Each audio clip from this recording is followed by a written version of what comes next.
يستطيع السيسي أن يلتقي بوتين وأن يزور موسكو متى شاء. هناك برلمان، لكن ليس ثمة مساءلة إلا إذا أراد الرئيس.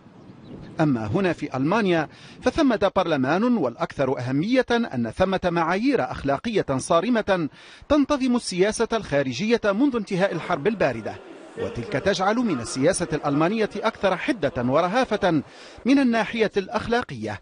ففي لا وعي الساسة هناك شعور متأصل بالذنب يملي مناصرة من يعتبر ضحية، أو على الأقل عدم التورط في أي فعل قد يحسب ضدهم أخلاقيا.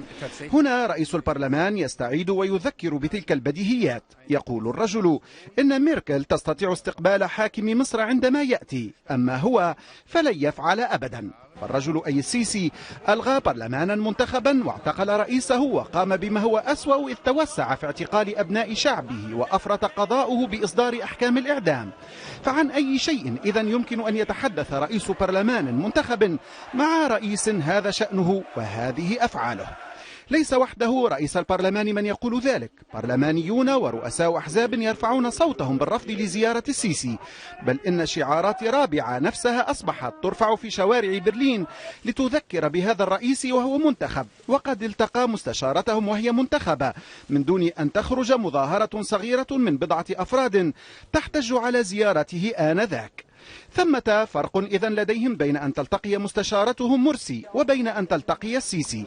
وبحسب ما يتم تداوله في الأوساط السياسية الألمانية نفسها، فإن ميركل نفسها ووزير خارجيتها كان ضد الزيارة من الأساس، وإذا كان لابد منها فلتكن بعد انتخابات برلمانية حرة وديمقراطية في مصر.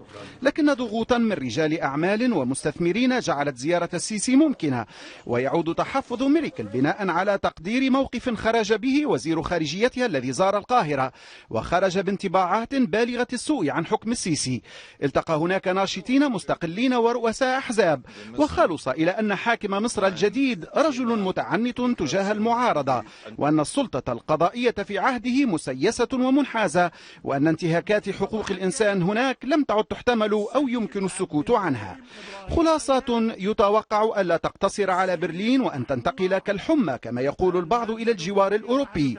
ثمة برلمان لتلك القارة، وقوانين موحدة لا مكان فيها لرجال مثل السيسي هناك.